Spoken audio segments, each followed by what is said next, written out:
शोभायात्रा निघणार आहे. शोभायात्रा आपल्या गणपती मंदिर शास्त्रीनगर इथून हे पोस्ट ऑफिस रोडवरून सरळ घेऊन गांधी चौकहून सरळ इंदिरा चौक कथा मंडळ इथं येणार आहे.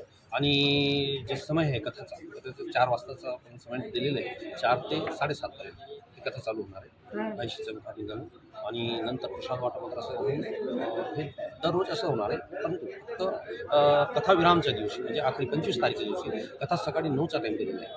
9 वाजता कथा प्रारंभ होईल 1 वाजेपर्यंत. 1 वाजेपर्यंत नंतर महाप्रसादचा आपण इथं कार्यक्रम केलेला आहे.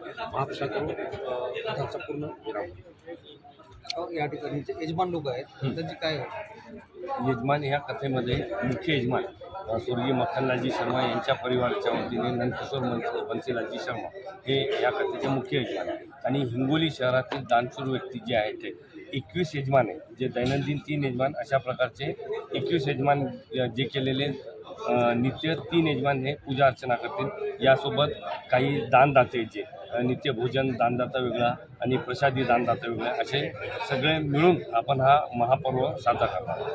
तुम्ही आता 19ला रॅली आहे हिंगोलीकरांना काय आव्हान करतात? सर्व हिंगोलीकरांना एक आव्हान करण्यात येते की एक आपला जो महाराष्ट्राचा संस्कृती पर्व आहे चैत्र नवरात्री एवं गुढीपाडवाच्या पावन पर्वावर सर्व महिलांनी आणि पुरुषांनी या भव्य शोभायात्रेमध्ये सम्मिलित व्हावे. कारण आपण या संतांच्या भूमीत जन्मलेले सगळे म्हणजे सगळे भाविक भक्त आहोत.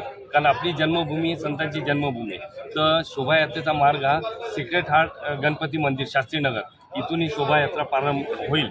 या शोभायात्रामध्ये आपलं गुढीपाडव्याचा पावन पर्व असल्यामुळे त्याच्यात 21 गुढ्या बनवल्या जातील आणि त्या मराठमोळ्या पारंपरिक वेशभूषेत गुढी त्याच्यासोबत कलश म्हणजे मिट्टी के कलश जो हिंदी में जिसे कहा जाता है मिट्टीचे कलश आणि आपले पाण्याचे कलश नारळसह कलश असे जवळपास 1000 महिला भाविक भक्त या यात्रेत सहभागी होणार आहे. यासोबतच 40 गावचा जो स्पेशल बँड आहे ते बँड यामध्ये सम्मिलित होणार आहे.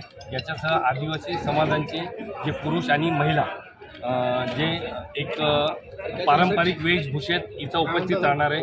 यासह रथ आणि हाती आणि वारकरी संप्रदायाचे जे संघटन आहे त्यासुद्धा यामध्ये सहभागी होणार. एक भव्य दिव्य अशी ही शोभायात्रा आहे. या शोभायात्रेमध्ये आपले मंडळाचे सर्व सदस्य यासह हिंगोलीतील 1000च्या वर नागरिक आणि